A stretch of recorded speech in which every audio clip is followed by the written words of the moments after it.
Good evening. लक्ष द्या. काय पाहायचं आपल्याला? करणी. आता आहे ना, घातांक झालेत. मागच्या 3 लेक्चरमध्ये घातांक शिकवले मी तुम्हाला. आता करणी पहा, हे फार महत्वाचं आहे. कारण प्रश्न जर येतील तर घातांक आणि करणी जे आहे, इंडायसेस अँड सर्ट्स हे चॅप्टर आहे, त्या इंडायसेस अँड सर्ट्स या चॅप्टर मध्ये घातांक आणि करणी या चॅप्टर मध्ये करणीवर प्रश्न सहसा येतात. जास्तीत जास्त चान्सेस कशावर आहे? करणीवर येण्याचे चान्सेस आहेत ना. तर याच्यावर प्रश्नांची व्हेरायटी फार जास्त होऊन जाते. आणि दुसरं म्हणजे काय, तर याच्यामध्ये रूल्स जे आहेत कॉम्प्लिकेटेड आहेत है ना, थोडंसं कॉम्प्लिकेशन वाढतं, म्हणून इकडे प्रश्न येण्याचे चान्सेस जास्त होतात. ठीक आहे. आता करणी. ठीक आहे. करणी ज्याला टेक्निकल लँग्वेज मध्ये सर्ड्स म्हणतात. आपण एखादी संख्या रूट मध्ये आहे असं ज्यावेळेस म्हणतो, ठीक नाही, वर्गमुळात घनमुळात जे आहेत असं म्हणतो, त्यावेळेस ती संख्या करणीचा भाग असते. करणीचे नियम. ठीक आहे. Rules of surds. करणीचे नियम काय?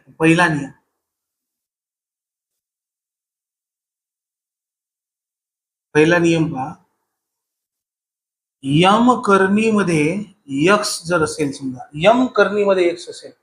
Good evening Avinash. Good evening. यम करणीमध्ये जर एक्स असेल, करणी काय? करणीची किंमत आहे यम. बघा, हे दोन वेगवेगळ्या गोष्टी आहे. यम रूट एक्स, ठीक आहे, हा वेगळा आहे. हा करणीची किंमत नाही आहे. करणीची किंमत इथं लिहिलेली असते, बरोबर आहे. तर हा यम गुणीला वर्गमुळात एक्स आहे. ठीक आहे, हे वेगळं.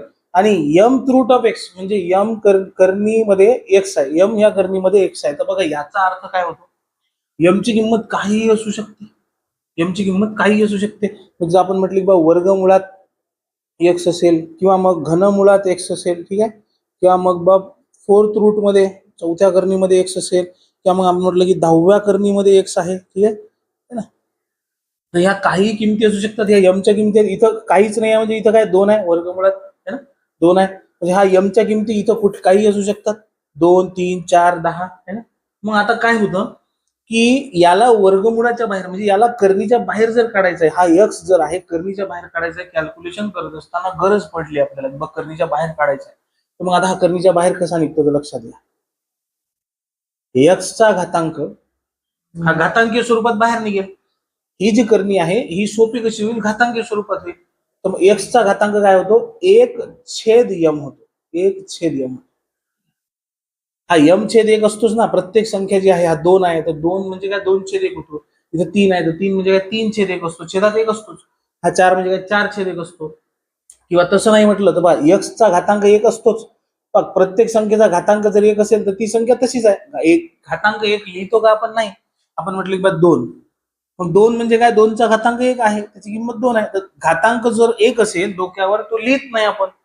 जसं छेदातला 1 लिहित नाही आपण, पण तो असतो. तसं डोक्यावर घातांक 1 असतो, पण तो आपण लिहित नाही. पण पहा, इथं प्रत्येक ठिकाणी घातांक 1 असतो. त्याला याही पद्धतीने समजलं तरी चालते. तर घातांक 1 असतो. मग इथं पहिलेच एक घातांक आहे एक्सच्या डोक्यावर. मग आता हा जो आहे हा घातांकी स्वरूपात कुठे जाईल? बा यम ही जी करणी आहे, तर करणी छेदात जाते. 1/m आहे की नाही. म्हणजे इथं काय होईल मग? आता एक्सचा घातांक काय होईल? 1 जो आहे पहिलेपासून एक्सचा घातांक आहे, छेदात हा करणीची किंमत, छेदात करणीची किंमत 1/2 एक्सचा घातांक. आता घनमुळात एक्स आहे म्हटल्यानंतर हा कसा पाहिजे? एक्सचा घातांक 1/3. एक्सचा घातांक 1/3. आता समजा चतुर्थ मुळात आहे म्हटल्यानंतर, म्हणजे चौथ्या करणीमध्ये आहे, तर एक्सचा घातांक 1/4. करणी जी आहे ती छेदात आलीच पाहिजे. 1/4. इथं काय होईल? एक्सचा घातांक 1/10. 10व्या करणीमध्ये आहे ना, तर मग एक्सचा घातांक 1/10.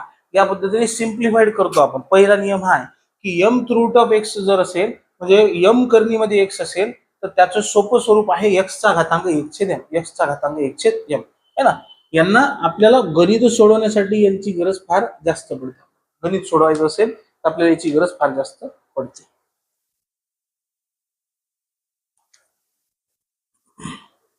फॉर इन्स्टन्स आपण जर म्हटलं किंवा 5व्या करणीमध्ये 32 आहेत समजा.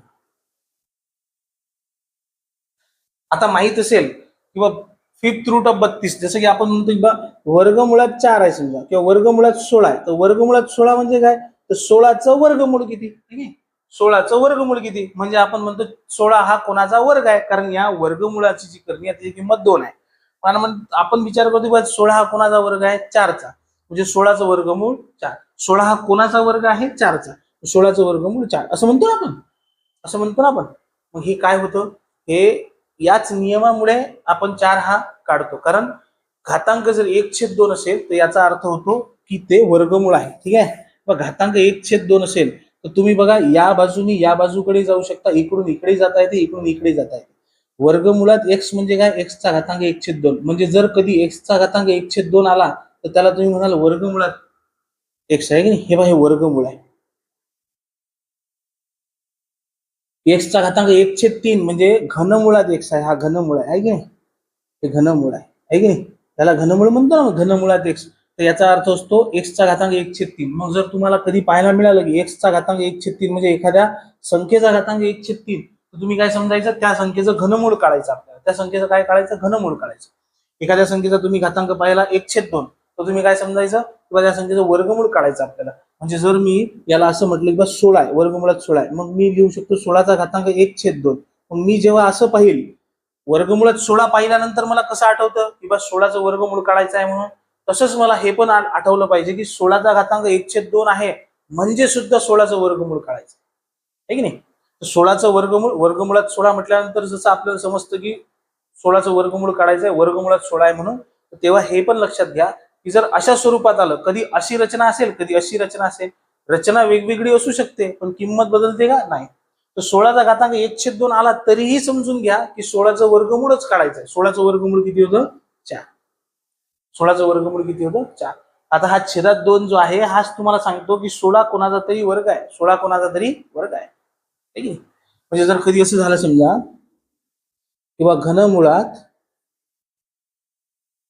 125 आहेत, तर तुम्ही काय म्हणाल की बा 125चा घातांक 1/3 होतो सर. मग आता आपल्याला माहित आहे घनमुळात 125 म्हणजे 125चं घनमूळ काढणे आहे, म्हणजेच 125 कोणाचा तरी घन आहे.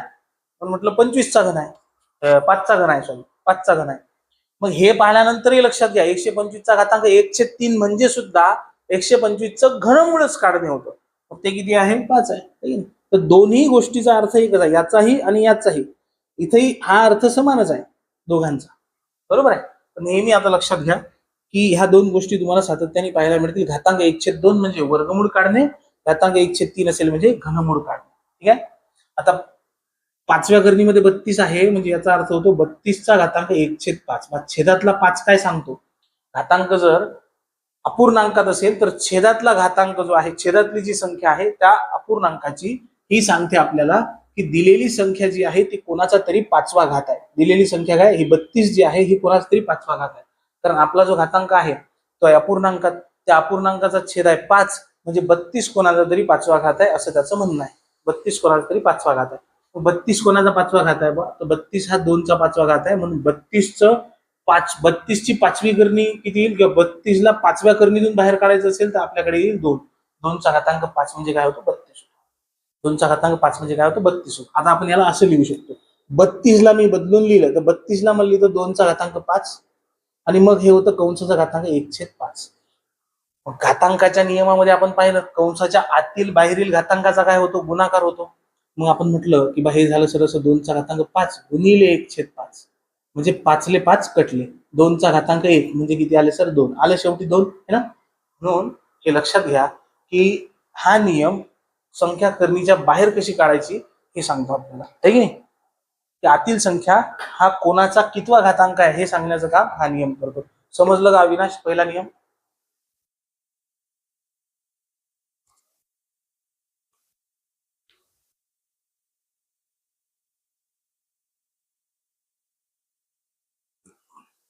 अविनाश समजलं.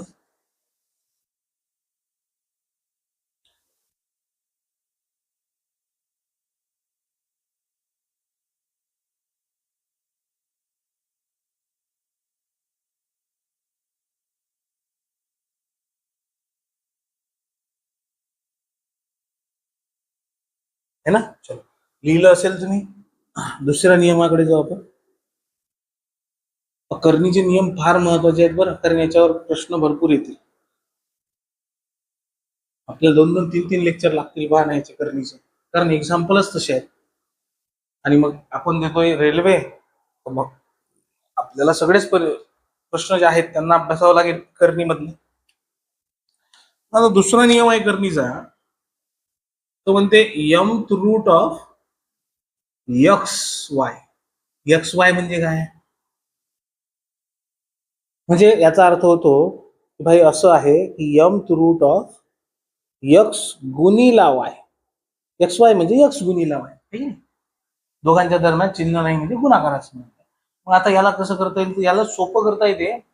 कशा पद्धतीने याची रचना, याचा दुसरा भाग जो आहे तो असा असतो किंवा जसं एक्स गुणीला वाय एकाच करणीमध्ये, एका समान करणीमध्ये यम करणीमध्ये एक्स आणि वायचा गुणाकार आहे. मग आपण काय करतो? गुणाकार आहे म्हणून ना.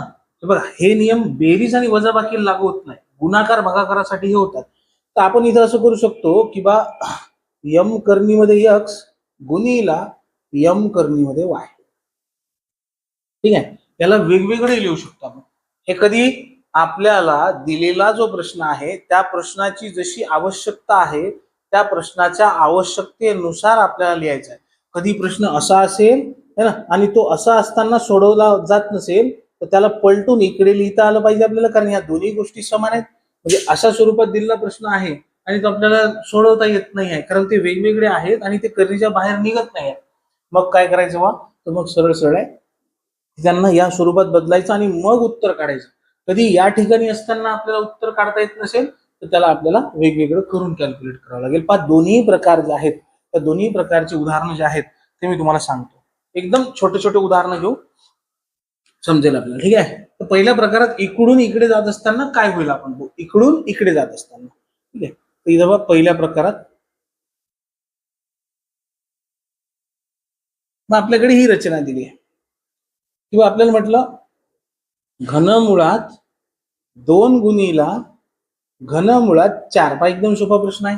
आता तुम्हाला माहित आहे 2चंही घनमूळ निघत नाही, 4चंही घनमूळ निघत नाही. आता फसला कार्यक्रम. दोन्ही करणीची किंमत समान आहे. याही करणीची किंमत 3 आहे, घनमुळात आहे. याही करणीची किंमत 3 आहे, घनमुळात घनमुळात. आता घनमुळात 2 गुणिले घनमुळात 4 म्हटल्यानंतर आपल्याला माहिती आहे याला तर असं नाही सॉल्व्ह करतात, कारण 2चंही घनमूळ निघत नाही, 4चंही घनमूळ निघत नाही. 2 कोणाचा घन नाही, 4 कोणाचा घन नाही. मग आपल्याला हे समजून घेता येतं की दोन्ही करणी समान आहे तर आपण करणी घेऊ कॉमन सर, घनमुळात 2 गुणिले 4 करू. मग काय झालं बा? तर मग ते झालं सर आता घनमुळात 8 झाले सर. घनमुळात 8 म्हणजे किती? 2. 8 कोणाचा घन आहे? 2चा. 8चं घनमूळ काढलं की 2 आलं सर. पहा हे एकत्र केलं की सोडवता आलं. तर परिस्थिती जर अशी असेल हे सेपरेट सेपरेट आहेत आणि आपल्याला सेपरेट सेपरेट काही सॉल्व्ह करता येत नाही, मग यांना एकत्र करू शकतो आपण या नियमावर, कारण हा नियम गुणाकारासाठी असाच लागू होतो की नाही. मग आपल्याला इथं कॅल्क्युलेट करता येतं. जर आपण वेगवेगळं करायला गेलो असतो तर आपल्याला नसतं जमलं, त्याला उत्तरच नाही निघत. पण त्यांना एकत्र केलं आपण. घन फक्त लक्षात घ्या करणीची किंमत समान पाहिजे. यम आणि यम करणीची किंमत समान पाहिजे. करणीची किंमत वेगळी असेल तर एकत्रित येणार नाहीत, जमतच नाही. पहिल्या प्रकारात अशा पद्धतीने तुमच्या समोर उदाहरण पाहता येत. आणखी एखादं उदाहरण घेऊ शकतो आपण. काय म्हटलं मी? चला आणखी एखादं उदाहरण घेतलं. म्हटलं बा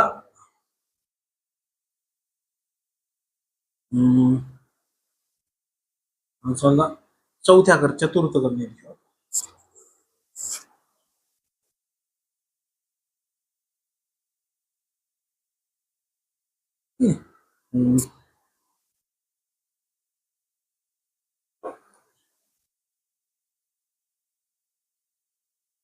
हा एक मिनिट ना, कॅल्क्युलेशन करू द्या.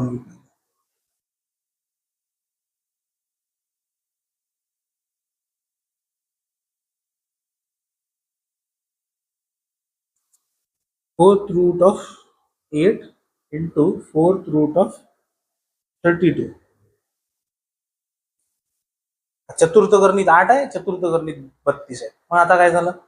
8 कोणाचा चौथा घात आहे का? चतुर्थ करणी आहे म्हणजे हा कोणाचा तरी चौथा घात असला पाहिजे, पण नाही आहे म्हणजे हा बाहेर निघत नाही. 32 कोणाचा चौथा घात आहे का? नाही. हा 2चा घन आहे, हा 2चा 5वा घात आहे, ते नाही जमेल. बरोबर आहे. आता मी याला एकत्रित करू किंवा 4th रूट ऑफ 8 गुणिले 32. चलो मग आता हे झालं 4th रूट ऑफ 8 दुनी 1606 हात झाले, 8 त्रिक 24 आणि 25, 256. 256 कोणाचा चौथा घात आहे का? हो. 256 कोणाचा चौथा घात आहे का? हो. 4चा काय होते? वर्ग होते 16. 4चा घन काय होते 64, 16 चोक 64, इथं गुणिले 4 केलं, याले गुणिले 4 केलं की 4चा मिळतो चौथा घात, म्हणजे 4 चोक 16 हात झाले, 4 सक 24 आणि 25, 256, 4चा चौथा घात आहे. मग चौथ्या करणीमधून 256 काय बाहेर निघतील, 4 बाहेर निघतील. आलं लक्षात आहे ना. म्हणजे जर ही परिस्थिती दिली असेल की याला सेपरेट नाही सॉल्व्ह करतात तर आपल्याला एकत्रित करता येईल, एकत्रित करूनही कॅल्क्युलेट करू शकतो. बरोबर आहे, क्लिअर आहे की नाही प्रत्येकाला? कोणाला काही अडचण आहे का सांगा बरं. अविनाश हे समजलं. आता दुसऱ्या प्रकारे पाहू आपण, इकडून इकडे कसं जायचं. इकडून इकडे तर आलो आपण, आता इकडून इकडे जाण्याची गरज पडते का आपल्याला ते पण पाहू. सांगा, समजलं का?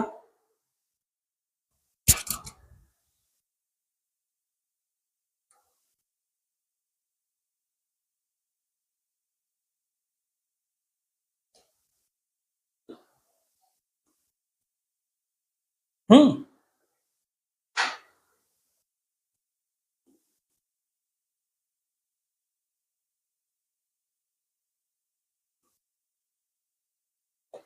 दुसरा पगार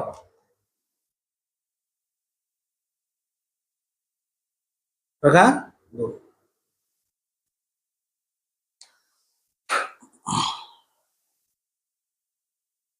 पहा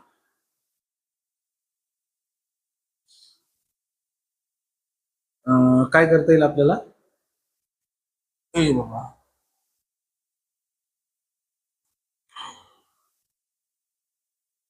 जसं की म्हटलं समजा,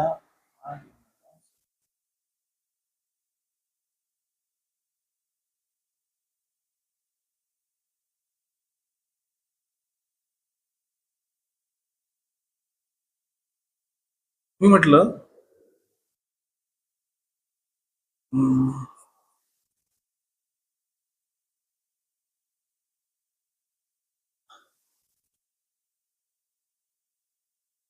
एक मिनिट, कॅल्क्युलेशन फार महत्वाचे आहेत आपल्याला, नाही तर गडबड झाली तर मग मान देऊ आपले.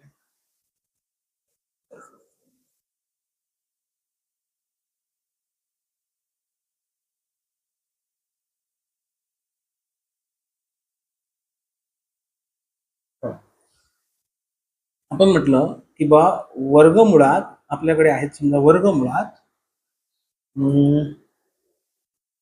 32, ठीक आहे, वर्गमुळात 32.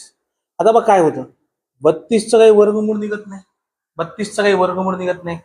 मग आता याला आपल्याला म्हटलं त्याने की बा सरळ रूप द्या, म्हणजे सिम्प्लिफाय करा. मग आपण म्हटलं 32चं वर्गमूळ निघत नाही, तर याला सोपं कसं करायचं. मग आता हा प्रॉब्लेम आहे की बा याला सोपं कसं करायचं. तर मग सोपं असं करता येईल की पहिले तर आपण म्हटलं की बा 32चे 2 भाग करू शकतो आपण, ठीक आहे. तर 16 गुणिला 2 आहे की नाही. म्हणजे याचा अर्थ काय होतो, हे झालं बा वर्गमुळात 16 गुणिला वर्गमुळात 2 आहे की नाही. हे असंही लिहिलं तरी चालते, असंही बाहेर काढलं तरी चालते, पण याची रचना हीच आहे की बा वर्गमुळात 16 गुणिला 2 म्हणजे वर्गमुळात 16 गुणिला वर्गमुळात 2. आता 16चं वर्गमूळ किती, तर 4, आणि वर्गमुळात 2 बाहेर निघतात का, तर नाही. 4 वर्गमुळात 2 हे झालं वर्गमुळात 32चं सरळ रूप. करणीमध्ये असंच होतं, कारण तुम्ही जर कॅल्क्युलेट करायला जाल, इथं जर एखादी घनसंख्या घेतली किंवा वर्गसंख्या घेतली आहे ना, तर ती संख्या घनमूळ घेतलं, 2 घनसंख्यांचा गुणाकार केला तो घनच येतो. 2 घनसंख्यांचा गुणाकार केला, मी म्हटलं की बा मी करतो 8 आणि 27चा गुणाकार 216, 216 घन आहे, तर त्याच्यामुळं ते काही बाहेर काढता येत नाही, म्हणजे त्याचं इकडे कॅल्क्युलेशन सांगता येत नाही. इथं अशी संख्या घ्यावी लागते की जी कोणाचा, जी संपूर्ण संख्या जी आहे तिचे 2 भाग केल्यानंतर ती कोणा, त्याचा एक भाग कुठला तरी वर्ग घन काहीतरी निघेल. या 2 भागांमध्ये 32ला विभागल्यानंतर एकच भाग आहे ज्याचं वर्गमूळ निघतं, दुसऱ्याचं नाही निघणार, ते शाश्वत राहील. इथून इकडे जात असताना तुम्हाला एक करणी जी आहे ती कॅन्सल करता येत नाही, इकडून इकडे येत असताना पूर्ण सोडवता येते. पण या बाजूने म्हणजे मूळ गुणाकारापासून म्हणजे मूळ करणीपासून पुढे जात असताना, विभागत असताना तुम्हाला एकच करणी जी आहे ती सोडवता येते, दुसरी करणी जी आहे ती पूर्ण सोडवली जाऊ शकत नाही. हे तितकंच सत्य आहे त्यावेळेस आपण दुसऱ्या प्रकारात जातो, इकडून इकडे जात असताना, ठीक आहे ना. हे लक्षात घ्या की या नियमाची आवश्यकताच अशी आहे की तुम्हाला अशा परिस्थितीमध्ये इकडून इकडे येत असताना कॅल्क्युलेशन करता आले पाहिजे, सरळ रूप देता आलं पाहिजे, इकडून तिकडे जात असतानाही सरळ रूप देता आलं पाहिजे. प्रत्येक नियमाचा आणि प्रत्येक गोष्टीचा अर्थ हा होतो किंवा प्रत्येक समीकरणाचा अर्थ हा होतो की समीकरणाच्या दोन्ही बाजू समान असतात, किमती बदलत नाहीत. यम रूट मध्ये एक्स वाय म्हणजे काय, यम करणीमध्ये एक्स वाय म्हणजेच यम करणीमध्ये एक्स गुणिले यम करणीमध्ये वाय म्हणजे यम रूट ऑफ एक्स इंटू यम रूट ऑफ वाय हे शाश्वत होतं. दोघांची किंमत जी आहे ती बदलत नाही, ती समान राहते. किमती न बदलता स्वरूप बदलून आपण कॅल्क्युलेट करू शकतो. तर हे नियम जे आहेत हे नियम गुणाकार आणि भागाकारास लागू होतात. म्हणजे तुम्ही इथं जर पाहाल की यम रूट ऑफ एक्स आहे गुणिले यम रूट ऑफ वाय, तर तुमच्याकडे जर असं आलं यम रूट ऑफ एक्स अधिक यम रूट ऑफ वाय, तर तुम्ही याला कधीही असं करू शकत नाही यम रूट ऑफ एक्स अधिक वाय होत नाही, ते जमत नाही. ह्या जरी करणी समान असल्या तरी बेरीज आणि वजाबाकी होत असताना यांना एकत्रित एका ठिकाणी आणता येत नाही, ते वेगवेगळंच ठेवावं. करणी जरी समान असल्या तरीही त्यांना एकत्रित एका ठिकाणी आणता येत नाही. बेरीज वजाबाकी करत असतानाच कॉम्प्लिकेशन्स वाढतात. गुणाकार आणि भागाकारासाठी नियम आहे, तिथं कॉम्प्लिकेशन सहसा वाढत नाहीत, पण बेरीज करत असताना कॉम्प्लिकेशन वाढतात. कारण बेरजेसाठी कुठलेही पर्टिक्युलर नियम नाहीत, ते डिपेंड करतं की करणी कशी आलेली आहे. ते एकदम चांगल्या पद्धतीने डिटेलमध्ये एका याच्यावर तुम्हाला 4-4, 5-5, 6-6 एक्झाम्पल घेऊन समजून सांगतो मी. कारण इथं कॅल्क्युलेशन मध्ये प्रॉब्लेम होतात विद्यार्थ्यांचे, हेच कॅल्क्युलेशन जमत नाही विद्यार्थ्यांना, आणि हेच कॅल्क्युलेशन जमले पाहिजे. म्हणजे याच्यावरचा प्रश्न जो आहे तो आपल्या हातून जाणार नाही. कारण जिथं सगळ्यांना जमत नाही, जास्तीत जास्त विद्यार्थ्यांना जिथं जमत नाही, तिथंच जर आपल्याला जमलं तर मग आपण जास्तीत जास्त विद्यार्थी जे आहेत त्यांना मागे सोडून पुढे जातो. जे सगळ्यांना जमतं ते आपल्यालाही जमतं, पण जे कोणालाच जमत नाही किंवा जास्तीत जास्त विद्यार्थ्यांना जिथं प्रॉब्लेम होतो तिथंच आपल्याला काय करावं लागतं, आपला प्रॉब्लेम जो आहे तो सॉल्व्ह करावा लागतो. तिथंच आपल्याला शिकावं लागतं. तोच एक टॉपिक असतो जिथं आपण पुढे निघू शकतो. बेरीज वजाबाकी करत असताना करणीची विद्यार्थी जे आहेत त्यांना प्रॉब्लेम होतो. तुम्हाला नाही होणार, टेन्शन घेऊ नका. हा नियम समजला का तुम्हाला? असाच भागाकाराचा नियम आहे. हा नियम समजला का सांगा बरं अविनाश?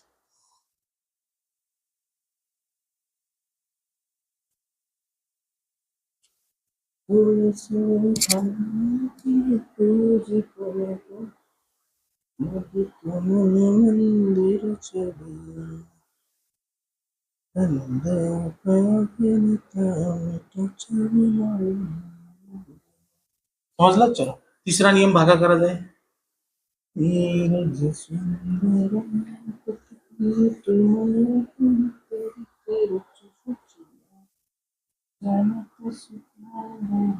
नियम क्रमांक 3, m root of x divided by y. m root of x divided by y म्हणजे x भागीला y. याला आपल्याला सेपरेट लिहिता येतं की बा m रूट ऑफ x भागीला m रूट ऑफ y. हे असंही लिहिलेलं असू शकतं की बा m रूट ऑफ x भागीला y, याचाही अर्थ तोच होतो की m रूट ऑफ x भागीला m रूट ऑफ y. आहे की नाही? दोघांचा अर्थ समानच होतो. आता काय होतं की यालाही असंच करता येतं की तुम्हाला परिस्थितीनुसार, प्रश्नानुसार या बाजूकडून दुसऱ्या बाजूकडे जाता येते, उजवीकडून डावीकडे, डावीकडून उजवीकडे सुद्धा येता येते, डावीकडून उजवीकडे, उजवीकडून डावीकडे सुद्धा येता येते. तर हे परिस्थितीवर डिपेंड करते. इथेही दोन प्रकारचे प्रश्न पाहायला मिळू शकतात आपल्याला. दोन प्रकार असू शकतात किंवा पहिल्या प्रकारामध्ये आपण एका बाजूकडून दुसऱ्या बाजूकडे येतोय, ठीक आहे, म्हणजे उजवीकडून डावीकडे येतोय. एका प्रकारामधून डावीकडून उजवीकडे जातोय. दोन्ही पाहता येते आपल्याला. जसं की आपण म्हटलं सपोज टू बी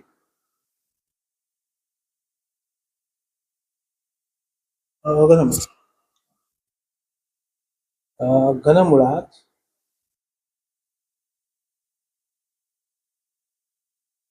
16 आहे समजा, त्याला भागी दिलेलं घनमुळात 2. आता मला सांगा 16चं घनमूळ निघते का? 16चं घनमूळ निघते सेपरेट? नाही निघत. 16 घन आहे, 4चा वर्ग आहे ना, घन नाही कोणाचा. 2चं घनमूळ निघते का? नाही निघत. पण आपण जर आता असं केलं की बघ करणी समानच आहे, करणी समान आहे, यांची करणी घेतली कॉमन, घनमुळात 16 भागीला 2 केलं, मग काय होते? आपण म्हणतो घनमुळात 2 8 16, 8. घनमुळात 8 म्हणजे किती झाले? 2 झाले. ऐक, म्हणजे आपण काय केलं, उजवीकडून डावीकडे गेलो. परिस्थितीनुसार आपल्याला पाहिजे होतं या पद्धतीने सोडवायला गेलो. दुसऱ्या प्रकारामध्ये सुद्धा आपण जाऊ शकतो, पण प्रकार दुसरा जो आहे तो अशा पद्धतीने निर्माण होतो.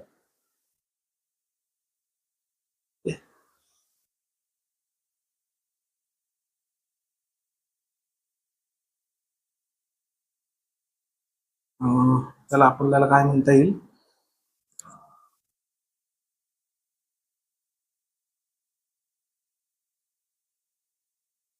दुसरा प्रकार जो आहे त्या प्रकारामध्ये आपल्याला म्हणता येईल किंवा जसं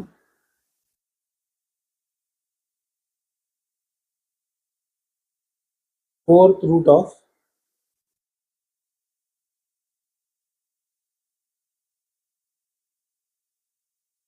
32 भागिला 2. याला असं हेही समजून घ्या की हे असंही लिहिलेलं असू शकते फोर्थ रूट ऑफ 32/2. ठीक आहे.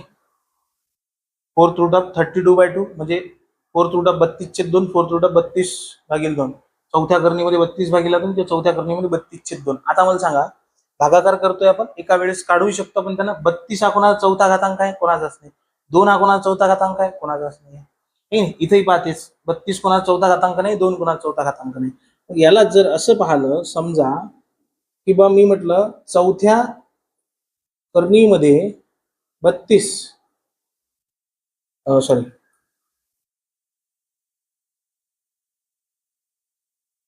2 कोणाचा नाही, 32 चौथ्या करणीमध्ये 32. ठीक आहे. हे बा दोन्ही गोष्टी लक्षात घ्या की बा याला कसं सॉल्व्ह करता येतं. आता हे डायरेक्ट सॉल्व्ह करता येतं आपल्याला.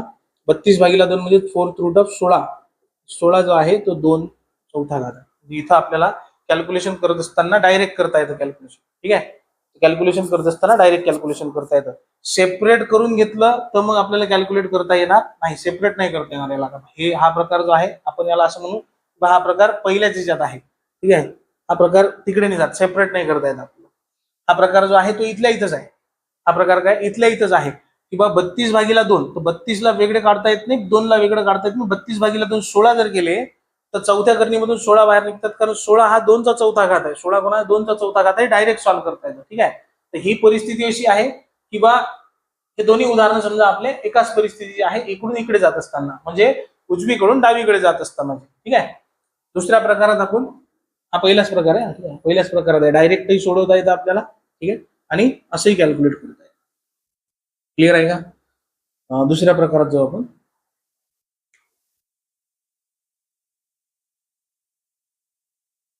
लिहिलं तुम्ही है ना? आता दुसरा प्रकार पहा.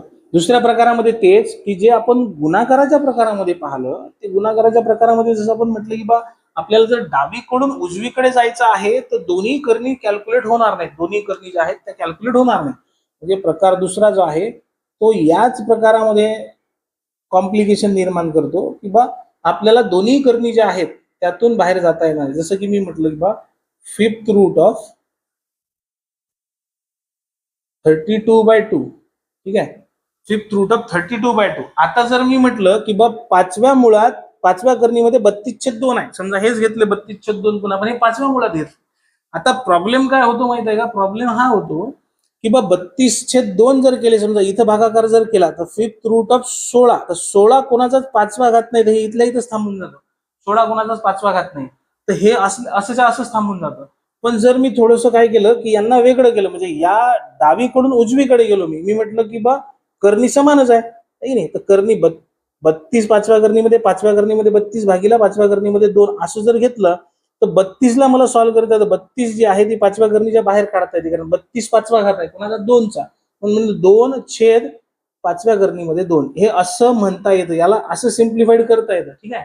असं सिम्प्लिफाईड करता येतं. पण जर मी भाग दिला डायरेक्ट तर मग ते नाही सॉल्व्ह करता येत. पण मी जर समजा या भागाकडून त्या भागाकडे गेलो, म्हणजे डावीकडून उजवीकडे गेलो, समीकरणामध्ये वेगवेगळं जर केलं या करणींना, कारण करणी समान आहे, 2 संख्येचा भागाकार होतोय, तो त्या करणीला समान करणी आहे म्हणून भागाकार एकाच करणीमध्ये होतोय, करणी विभागून दिली. पाचव्या करणीमध्ये 32 पाचव्या करणीमध्ये 2. मग काय होतं की मला एक करणी जी आहे ती सोडवता येते. 32 जे आहे ते पाचव्या करणीच्या बाहेर निघतात 2 म्हणून, आणि हा वर्गमुळातील 2 जसच्या तसाच राहतो. सॉरी, पाचव्या करणीतील 2 जसच्या तसाच राहतो, तो बाहेर निघत नाही. तर हे आपण काय पाहिलं होतं, गुणाकारातही असंच होतं की ज्यावेळेस आपण डावीकडून उजवीकडे जाण्याचा प्रयत्न करतो त्यावेळेस कुठली तरी एक करणी सोडवली जाऊ शकते, दुसरी सोडवता येत नाही. पण आपण ज्यावेळेस उजवीकडून डावीकडे येतो तर आपल्याला संपूर्ण गणित जे आहे ते सोडवता येतं. क्लिअर आहे अविनाश? काही अडचण?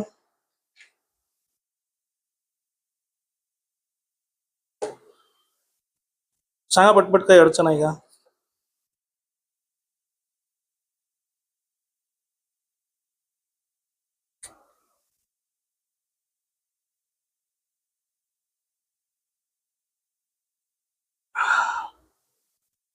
क्लिअर आहे? आता पहा चौथा नियम.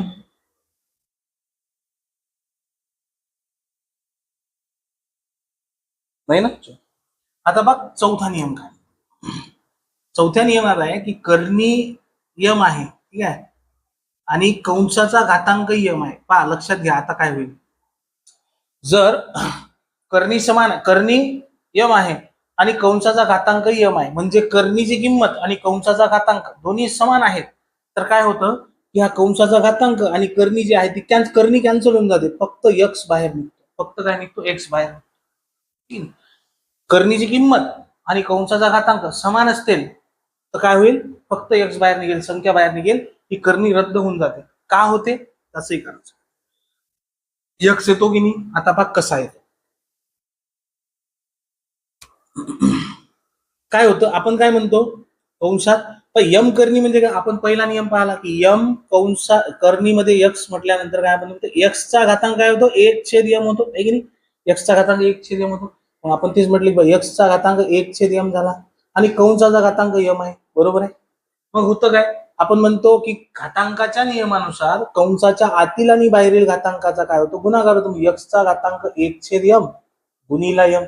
मग बा यम यम कटले, एक्सचा घातांक 1 म्हणजे काय झालं? एक्स झाला x.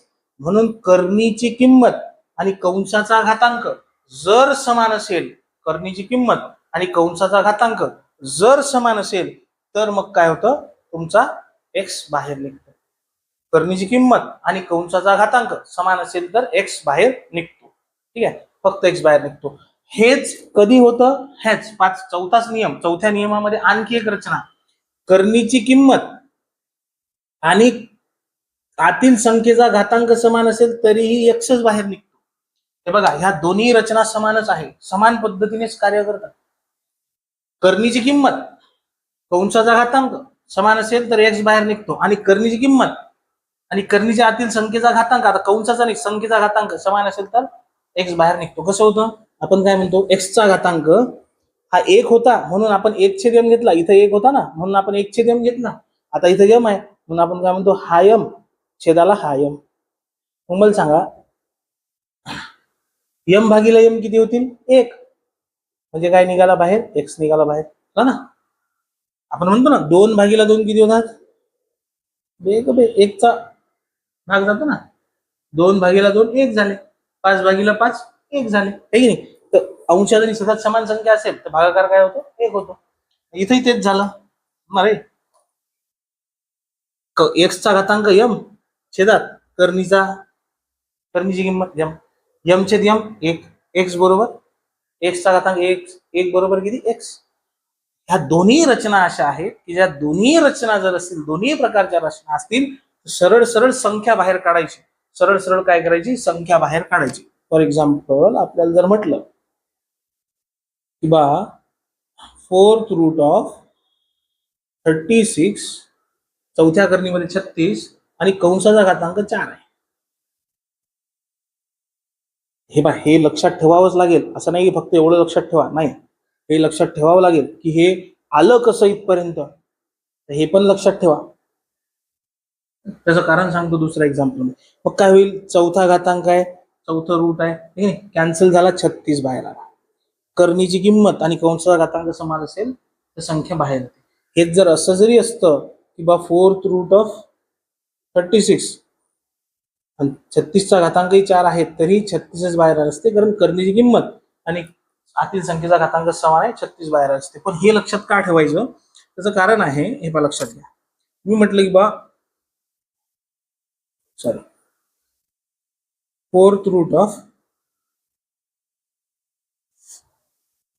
64 bracket raise to the power 2, म्हणजे चौथ्या करणीमध्ये 64 आणि त्याचा घातांक 2 आहे. मग आता काय होईल?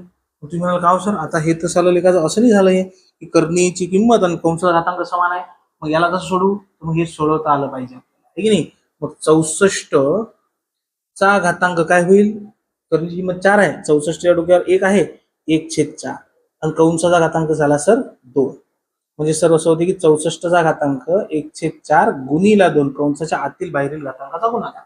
सर बे दुनी 4 म्हणजे सर 64 चा घातांक 1/2. का रे बा? 64 चा घातांक 1/2 म्हणजे काय? 64 चं वर्गमूळ काढणे होते. मी सांगितलं ना, वर्गमुळात 64 काय आणि 64 चा घातांक 1/2 काय, दोन्ही गोष्टी एकच आहे की त्याचं वर्गमूळ काढायचं आहे. 64 चं वर्गमूळ काढायचं. 64 चं वर्गमूळ किती होतं? 8 होते. त्यावेळेस तुम्हाला हे सोडवता येईल. तर हे जे मधात दिलेल्या स्टेप्स आहेत, हे एक्सप्लेनेशन जे आहे, डायरेक्ट नियम नाही सांगितला ना मी तुम्हाला. डायरेक्ट नियम पहिले सांगितलं की बा जर कंसाच्या करणीची किंमत आणि कंसाचा घातांक समान असेल तर डायरेक्ट संख्या बाहेर निघते. पण या स्टेप्स लिहून देण्याचं कारण काय? या स्टेप याच्यासाठीच लिहून दिल्या की कधी असं असेल, बिलकुल एक्झाम्पल आहेत तर ते कशाही पद्धतीने असतील. एक संपूर्ण समीकरण तयार झालंय तर त्या समीकरणाचा एक भाग हाही असेल तर या भागाला सोडवता आलं पाहिजे. तर या दृष्टिकोनातून पाहता आलं पाहिजे, या दृष्टिकोनातून विचार करता आला पाहिजे. हे सातत्याने गेलं आपलं की डायरेक्ट आपण इकडून इकडेच येतो. तुम्ही डायरेक्ट इथून इथंच याल असं पाहून या 8 वर. पण हे तुम्हाला सातत्याने तुमच्या डोळ्याखालून जात राहील, नजरेखालून जात राहील, तुम्ही कॅल्क्युलेशन करत राहाल, हे ऑटोमॅटिकली तिथपर्यंत पोहोचता. म्हणून मी दोन्ही ठिकाणी नियम लिहून देत असताना तुम्हाला स्टेप लिहून दिल्या की हे घातांक कॅन्सल होऊन यक्स कसा राहतो, हे घातांक कॅन्सल होऊन करणी कॅन्सल होऊन हे यक्स कसा राहतो, हे पाहिजे असं होतं म्हणून. आणि इथं आपण 2 नियम वापरले. घातांकाचा नियम वापरला, आपल्या करणीचा पहिला नियम वापरला की एम रूट ऑफ एक्स म्हणजे काय होतं? एक्सचा घातांक 1/m होतो, कंसाचा घातांक m होतो. मग इथं घातांकाचा नियम वापरला की कंसाच्या आतील बाहेरील घातांकाचा गुणाकार होतो, है ना? आणि त्याच्या बेसिसवर आपण एक्स बाहेर काढला. तर कोणताही नियम हा पूर्ण कॅल्क्युलेशन करूनच आलेला असतो. ते कॅल्क्युलेशन आपल्याला माहित पाहिजे, म्हणजे दुसऱ्या ठिकाणी आपल्याला ते वापरता येतं. कारण नेहमी रचना अशी असणार नाही की करणीची किंमत आणि कंसाच्या बाहेरील घातांक किंवा करणीची किंमत आणि करणीच्या आतील संख्येचा घातांक समानच असेल असं होणार नाही. हे वेगवेगळेही असू शकते. त्यावेळेस या स्टेप्स ज्या तुम्हाला लिहून दिलेल्या आहेत या स्टेप्स तुम्हाला माहित असल्या पाहिजे. क्लिअर आहे का अविनाश? सांगा बरं.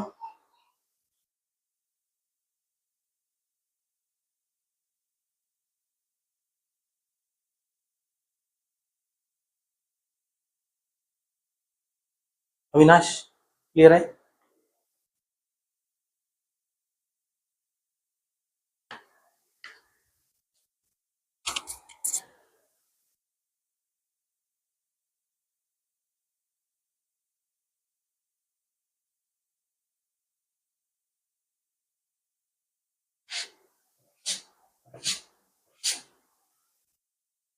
है ना? चलो आता आहे आपला शेवटचा म्हटल्यापेक्षा एकत्रितच झालेले आहेत असं म्हटलं तरी चालते. पण तरी एक एक नियम जो आहे तुम्ही तुम्हाला सांगूनच देतो, तो लक्षात ठेवाच तुम्ही. कारण यातच आलेला आहे ते, पण तरी मी तुम्हाला सांगून देतो, तुम्ही लक्षात ठेवा फक्त. 5वा नियम यातच आलेला आहे, असू द्या. 5वा नियम जर असा असेल किंवा यम रूट ऑफ एक्स कंसाचा घातांक n असेल, मग काय होते? तर हे होते, हा होतो एक्सचा घातांक n/m. हा n अंशात जाईल, हा छेदात जाईल m, कारण हा छेदातच असतो ना, हा छेदात असतो. हे असं असतो, एक्सचा घातांक 1/m होतो कारण इथे 1 आहे आणि मग कंसाचा घातांक n असतो. मग आपण म्हणतो की बा एक्सचा घातांक 1/m गुणीला n कंसाच्या आतील बाहेरील घातांकाचा गुणाकार. मग n गुणिले 1 म्हणजे n/m. तर बा हे इथून इथपर्यंत येतं आणि हे अशी रचना असते. आत्ताच झालं ते, मी तुम्हाला सांगितलं. ते जे एक्झाम्पल दिलं ते यातलंच आहे, बरोबर आहे. आणि इथंही तेच होतं की करणीची किंमत आणि कंसाच्या आतील घातांक जर वेगवेगळे असतील, तिथेही तेच होतं की बघ कंसाचा करणीची किंमत काय यम आहे, यम करणीमध्ये एक्सचा घातांक n आहे, तर हेच बाहेर येतं एक्सचा घातांक n/m. म्हणजे काय? आपण म्हणतो की बा एक्सचा घातांक, आता इथं n आहे घातांक, तर मग आपण सरळ सरळ म्हणतो n/m.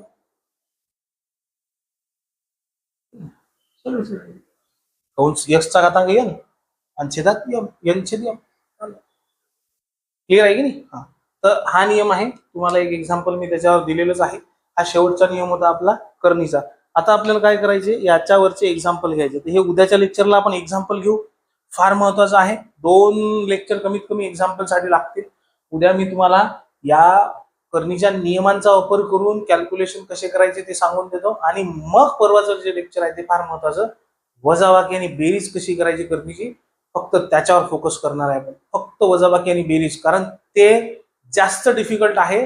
त्यात कित्येक विद्यार्थी जे आहेत, 10 विद्यार्थी जर क्लासला बसलेले आहेत सपोज टू बी, त्यातल्या 7 ते 8 विद्यार्थ्यांना करणीची बेरीज वजाबाकी जमत नाही. किती वेळेस सांगा. तर ते मी तुम्हाला एकदम सोप्या पद्धतीने सांगणार आहे परवाच्या लेक्चरला. तर तुम्हाला ते फक्त लक्षात ठेवायचं की ते लेक्चर मिस नाही झालं पाहिजे. ते 100% पाहायचं आहे तुम्हाला. ते लेक्चर 100% लाईव्ह चालू असतानाच करा. कारण जर अडचण आली तर तिथल्या तिथं 2-2, 3-3 वेळेस रिपीट होऊन जाईल, म्हणजे प्रॉब्लेमच नाही येणार.